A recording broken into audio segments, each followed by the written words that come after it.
Hey friends, welcome back to the channel. Hope you all are doing well. We're back in Minnesota working on the EG again. This is my last weekend that I have to work on the car before comp school because I have started traveling for work again. I've actually been working on the car for a couple of hours now, just putting the fireproof sleeving over the tubing for the fire suppression system, which I did in the last video. I didn't show any of that because it's pretty boring and we've already had a whole video on the fire suppression system already. For those of you who are new to the channel, I want to get you up to speed. All of last year, we were working our way up through the HPDE ranking system with NASA with the goal in mind of wheel-to-wheel racing. At the end of last year, I got the approval to go to comp school, and that's gonna happen in 2 weeks at National Corvette Museum. And I've got just a little bit more work to do on this thing to get it ready. So I have a small list of things to do today. The first thing being the fuel system. I do have to replace the fuel pressure gauge. The last one I had on there just kind of fell apart. And all of last year, I have been running the OE fuel pressure regulator. The one I had prior to that was an AAM unit, which was a direct fitment for the B-Series fuel rail. And it did fail on me, and in my opinion, it did fail prematurely, so I didn't want to get another one of those installed because they're pretty expensive to start off with. But I have had some decent luck with the old school style B&M fuel pressure regulators where you would modify the OEM regulator. Once that's done, we're gonna do some regular routine maintenance. I'm gonna change the engine oil and also change out the fluid in the transmission. And then to end the day, we're gonna go ahead and do a nut and bolt check. I do have all my fasteners paint marked, so it's gonna be as easy as just putting my eye on the fasteners and tightening anything that's loosened, and then also rotating the tires probably front to rear, rear to front. So without further delay, let's go ahead and get started.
All right, finished the fuel pressure gauge and fuel pressure regulator install. Started the car up, ran okay. I mean, it's cold start, so it always has a real rough time running, but that's good to go. Allow the engine to run just a little bit so the oil should be a little bit warm. Now we're gonna lift up the front of the car, drain the oil, replace the filter. Then we'll also drain the trans while we're under there as well.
right, letting the engine warm up a little bit. Fuel pressure is stabilizing pretty good. About 47, 48 PSI. No leaks. So good so far. Got the garage cracked, of course, so I don't kill myself in here. Sounding pretty good. I think I've got about 4.5 quarts in there. I might have to top off a little bit, but we'll let her warm up a little bit and then shut her off, let her sit, and we'll check level again. So far, everything's looking pretty good.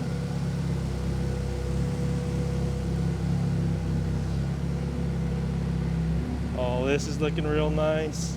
Definitely needs to be cleaned up. I mean, the entire car needs to be cleaned up. But she's idling pretty smooth. All right, almost done.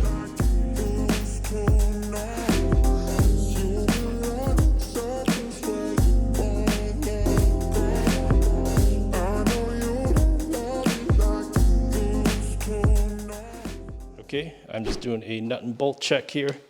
Like I said before, I do have all the fasteners paint marked. So I'm just looking around and making sure everything is still lining up.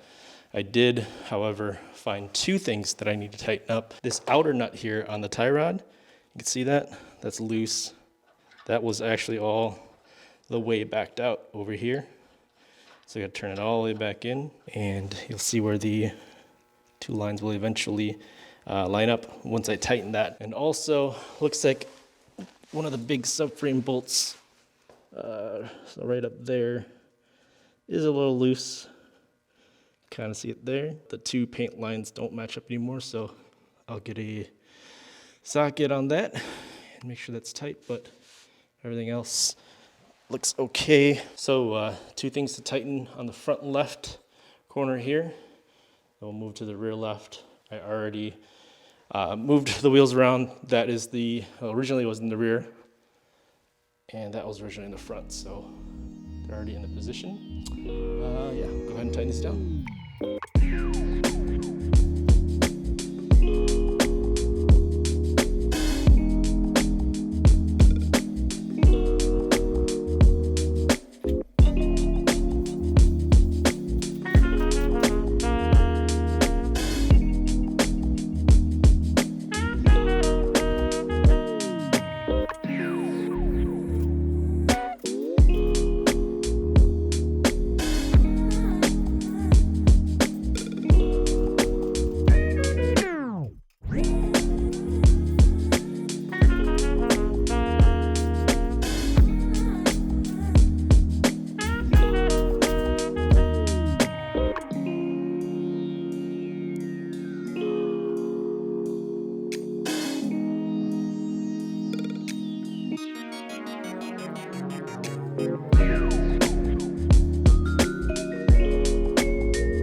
Just like that, we're all done for today.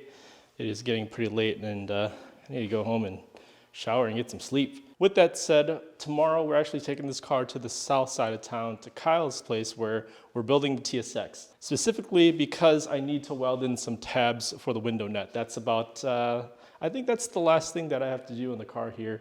1 day later. All right, and with some movie magic, we are back in the garage. Just wanted to get in and out of Kyle's as quick as possible because I have to return that trailer as well. But we're going to kind of just test fit the window net here. I do still need to paint the cage on the areas where we mounted the tabs. That'll be a later time, but I'll at least just mock up the net for now. And then after that, gonna install the new Doryoku rear bumper bar.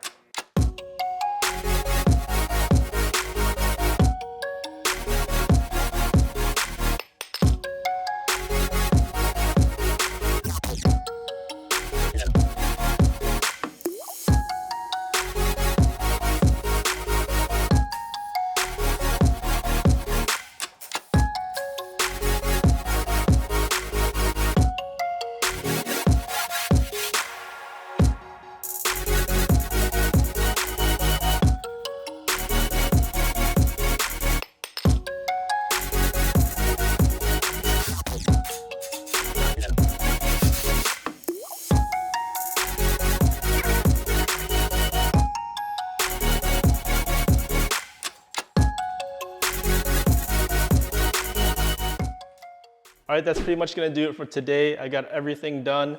I've got the Doryoku rear bumper bar installed. I got the window net.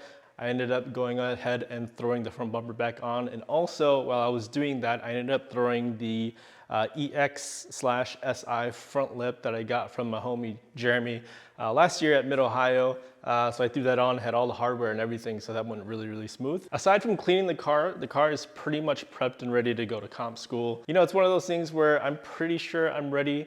I've got everything that I need to done on the car. But in the back of your mind, or in my mind in this case, I feel like I'm missing something, so I really hope I'm not. I'm pretty happy with the progress I made this weekend. Of course, with filming, it makes everything much, much longer. If I was just working on the car, not having to film, you know, most of this stuff would take, you know, half the time. I feel like if I'm filming, it takes twice the amount of time to actually do these jobs. Again, thank you guys for tagging along. If you've been with me for this entire journey on going through the HPDE program with NASA and trying to get into wheel-to-wheel racing, thank you so much, because it has been one heck of a journey.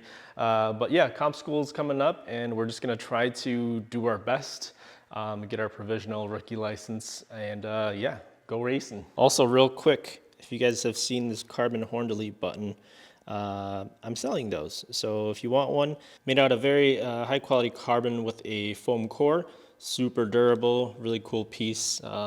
Like I said before, it's kind of weird seeing just like a flat piece of carbon there. So the fact that it comes out and it's kind of like a button, it's pretty cool. Then it's got the BVS or BV Speed logo on there too. So $69. Let me know and I'll get one shipped out to you.